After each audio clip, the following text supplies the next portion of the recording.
George Bush has flown into the meeting of G8 leaders tonight. Near the top of the list of problems, poverty in Africa. But activists worry that G8 nations' aid for Africa is being seized by vultures. In February, Newsnight exposed the activity of vulture funds. These vultures figured out how to get their hands on the money our governments give to help out Africa and put it in their own pockets. They do it by buying up old loans made to the poorest countries just before the loans are effectively written off. Then the vultures sue for 10 times what they paid for the loans. We tracked down one of them in Virginia, Michael Francis Sheehan, also known as Goldfinger. Goldfinger, he's the man with the Midas touch. I've been avoiding this question. Aren't you just profiteering off the good work of people who are trying to save lives by cutting the debt of these poor nations? No, there was a proposal for investment, but that's all I can talk about. Goldfinger paid just $3 million for some old Zambian debt, but eventually sued Zambia for $55 million. Worldwide, Goldfinger and fellow vultures are suing desperately poor people for more than $2 billion. Our expose sparked an international reaction. The next morning, the Newsnight report was rebroadcast in America. After watching our Newsnight piece, two very angry congressmen marched right into the White House and demanded the president do something. I was outraged, just simply outraged to hear this shocking broadcast. It infuriated me. It made me angry. It was just on my mind. I couldn't even hardly focus on what the president was saying. Congressman Donald Payne surprised the president with the issue. He was joined by one of the most powerful men in Congress, John Conyers. I brought this matter up to President Bush in the White House. I asked him about vulture funds and did he know that some of the poorest nations were being taken advantage of in this highly immoral, ruthless scheme. And he said he was interested in knowing more about these vulture funds operations, and he said we would get to work on it right away. That same day in Britain, a judge ruled that Sheehan and his associates were evasive and dishonest. Yet the judge had no choice but to order Zambia to pay Sheehan's firm its $15 million. And that upset some members of parliament. On March 1st, 85 of them demanded a change in the law to put Sheehan and other vultures out of business. Ministers faced repeated questions about why the government had not clamped down on vulture funds, and some MPs weren't happy with the answers. It is British law and British courts that vulture funds are hiding behind. What Gordon Brown needs to do is tackle our law, tackle our contract law, make it impossible for vulture funds to behave in this way. The Zambia case especially drove their anger, raising the issue of corruption. Here's something odd. Zambian officials agreed to pay Goldfinger $15 million just days after he bought the debt for only $3 million. Now, why would they do that?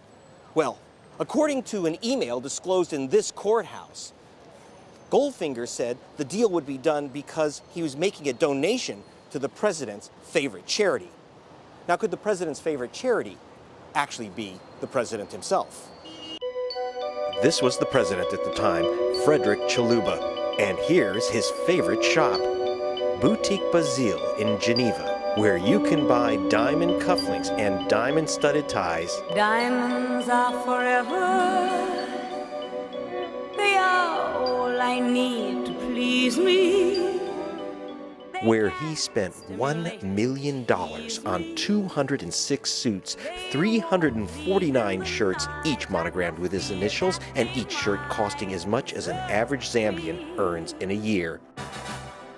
And 72 pairs of shoes for the diminutive despot, all with extra high heels. On May 4th, a British court ruled that President Chaluba must pay back $46 million he looted from his nation's treasury. Lawyers began to wonder if Michael Sheehan might find himself on the other side of the legal process too. His lawyers had admitted that any payments to President Chaluba's charity might in the end have been used in a corrupt manner. but he denied it was bribery. The U.S. government started to look for evidence which might indicate whether Sheehan had violated the Foreign Corrupt Practices Act. May 10th, Tony Blair announces he would resign. The same day, his successor Gordon Brown issued a statement, "I deplore the activities of so-called vulture funds," and promised to work with G8 partners to curb them. On May 19th, Brown again told fellow G8 finance ministers that vulture funds were nothing short of scandalous. May 22nd, the heat is on as the United States Congress holds its first ever hearings on the vultures. Here, Congressman Donald Payne is taking testimony from activists, including actor Danny Glover. These vulture funds swoop in and seize the now I drove out to New Jersey, into Congressman Payne's district, to find out what moved him to take on the vulture funds. I woke up this morning and got myself a gun. He told me that thinking about the vultures seizing money from the starving put an image in his head he couldn't shake. You know, it reminded me of that picture, you know, that Pulitzer Prize picture of the vulture following a child, was just waiting for the child to die. The photographer that took the picture actually committed suicide. It just conjured up people just taking blood out of a country's lifeline.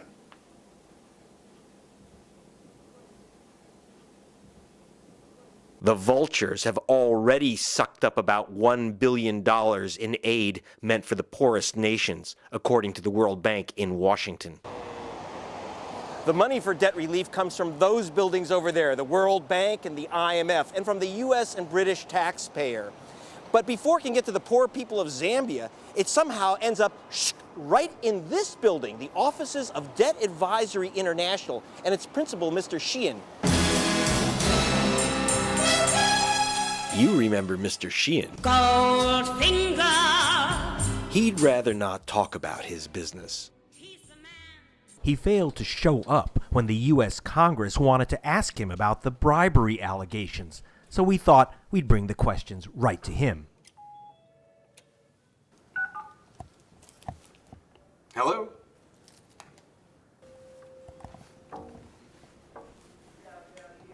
Hi. Is Mr. Sheehan in? We just wanted to ask Mr. Sheehan. Sorry, Mr. Sheehan is not here. He's not here. Is he in the country? We just want to ask Mr. Sheehan why he didn't appear before Congress to answer allegations of bribery of Zambian officials. Did they call you? Did advise? Right away. Uh-huh. Yeah. Before Secret Service. I guess Mr. Sheehan doesn't like visitors, huh?